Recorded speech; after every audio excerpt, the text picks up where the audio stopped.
So every December, I get the same question. It's like, hey, IRS is closed for the holidays, so nothing can happen, right? Mostly, but not officially. I say mostly because you would have had to have some protections around you before the holiday season. So, understanding that difference of what yes, technically and not officially means can save you a lot of stress in January. Welcome to the newest edition of Tax Problem Solved. I'm your host, Deltrease Hart-Anderson, keeping the IRS out of the pocketbooks, wallets, and bank accounts of taxpayers. And in this episode, which I entitle "The IRS is Closed for Christmas, What Actually Paused and What Isn't," we will uncover exactly what you need to do now as well as January. Let's go. So y'all know I like to keep it straight. I don't like to sugarcoat anything when it comes to the IRS. I don't want to sell you a wolf ticket, hopes, hoop dreams, all of that, right? So I want to start by talking about what's absolutely true.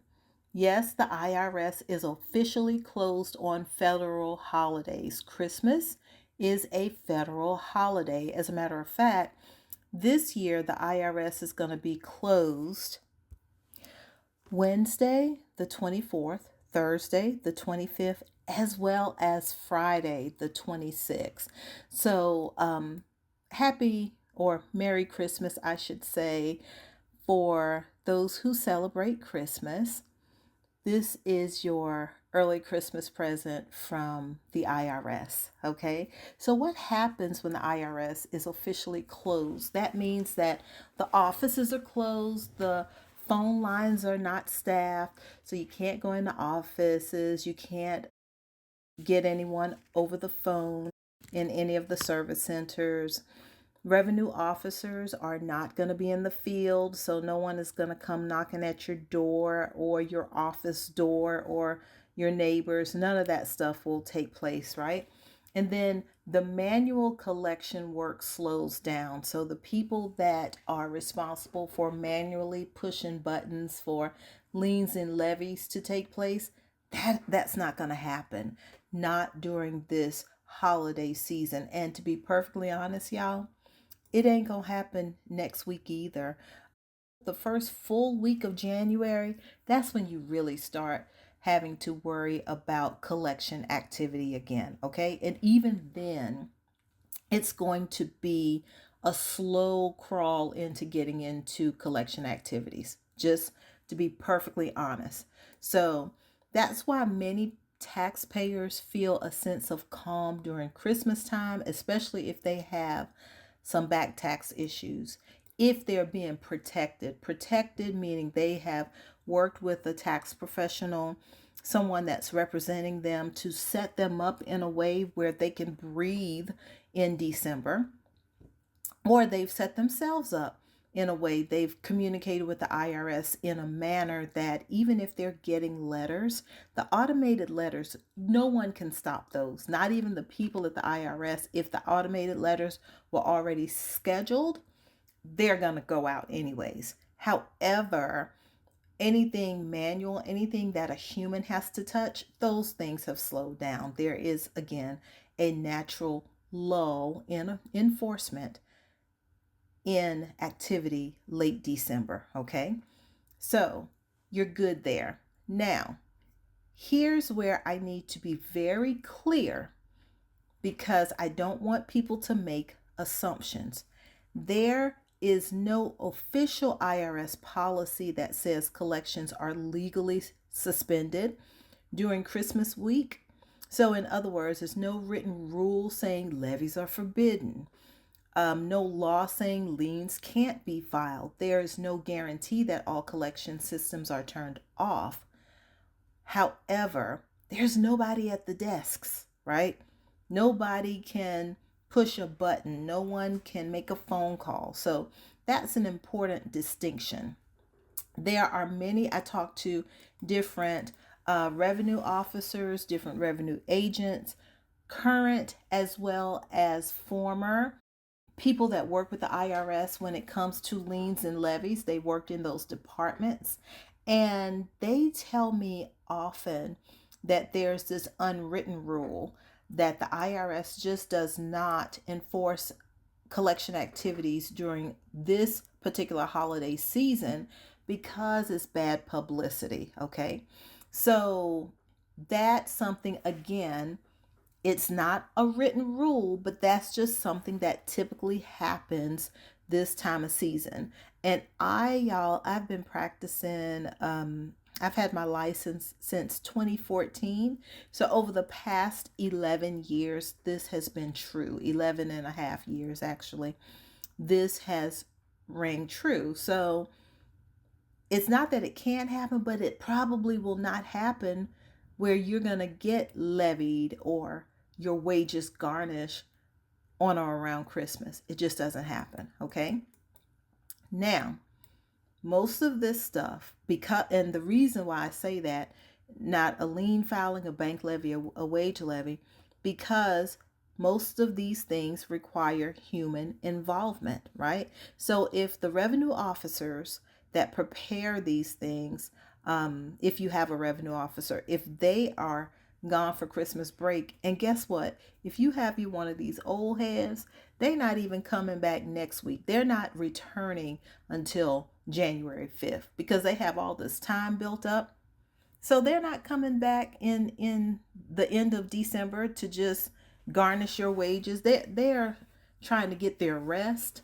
They are spending time either with family and or friends if they're so inclined, or they're just not doing nothing. But I promise you, they are not trying to do anything work related. Neither am I.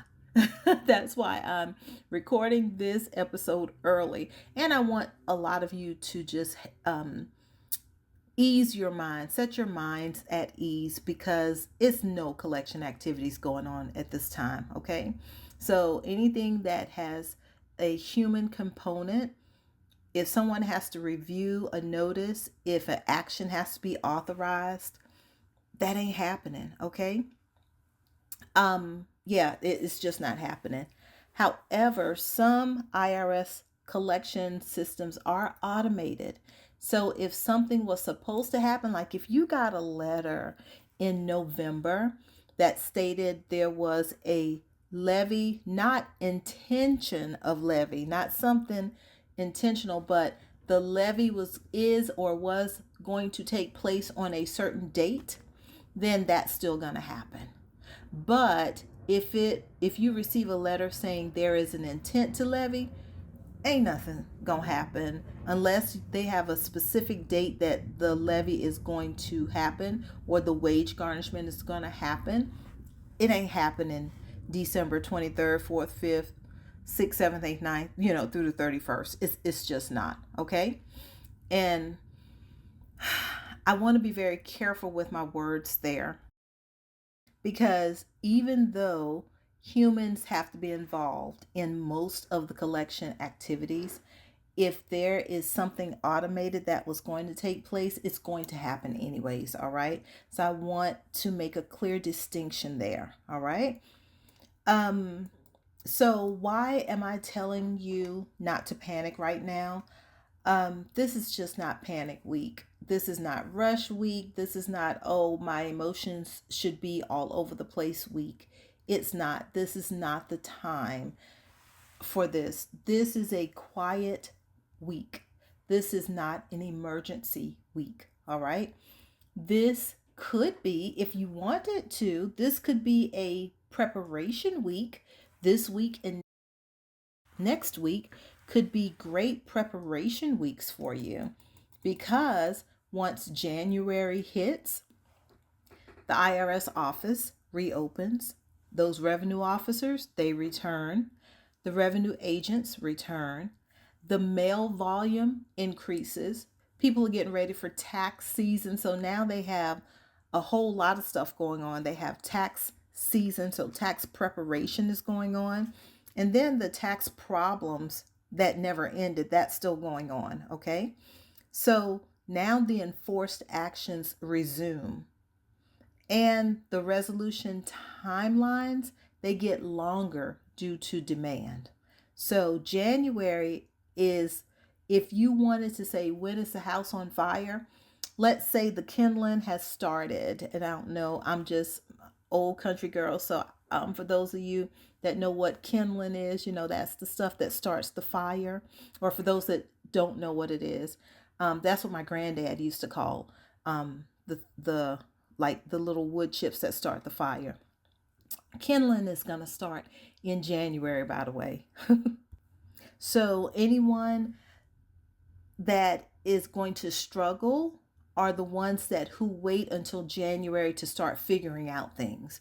Those of you that take this time to prepare, to get organized, you are the ones that will be fine come January. And whether that's organized for you to work this stuff out by yourself or get organized for the professional that is assisting you with your IRS tax problems. Whatever they ask you for, go ahead and get it to them in advance. And guess what? We are off too.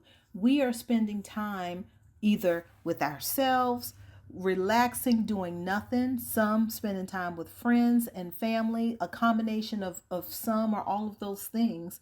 So we're preparing ourselves mentally and physically for next year, because we know once January hits, it's all, it's going to be just a madhouse. Okay.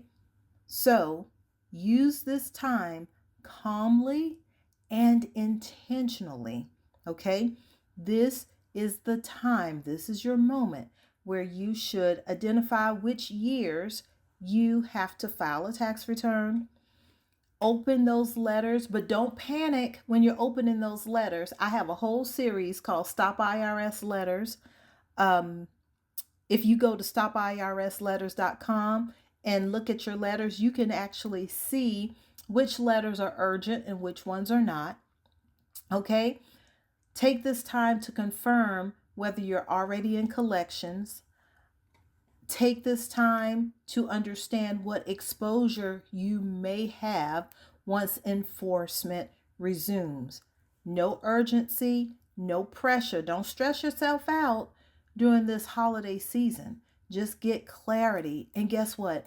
If you can't get all the clarity that you need in the next 2 weeks, or the next, today is the 23rd. So if you can't get clarity in the next 8 days, it's fine. Or more, actually, the next 2 weeks is perfectly fine. But make sure come January 5th, that Monday, you want to be on it. Okay. So let me just recap this podcast in a nutshell for you. After more than actually over 30 years of working in tax preparation and license for the past 11 years in tax resolution, here's what I do know. The IRS isn't interested in ambushing anybody during the Christmas holidays, during this holiday season, okay?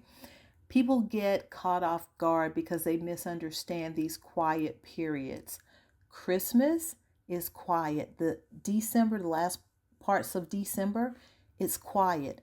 January is not quiet. January is loud, is active, it's house on fire sometimes, okay?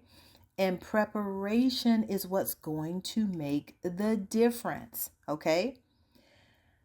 So that's all I have for you this episode. Thank you so much for listening. In closing, just remember, yes, the IRS is closed for Christmas. Yes, enforcement activity slows down or comes to a screeching halt during this time of year. But that slowdown is practical, is not promise. If something was going to pop off because of a notice you got in November, then look at the dates when things are going to pop off, okay? If it's just a letter of intent, don't worry about that letter right now. Use this time wisely. Get informed, get organized, and be ready, because January is when things start to move Again, I'm Deltrease Hart-Anderson, keeping the IRS out of the pocketbooks, wallets, and bank accounts of taxpayers. Again, thank you so much for listening. Happy holidays. Keep calm. Till next time. Bye, y'all.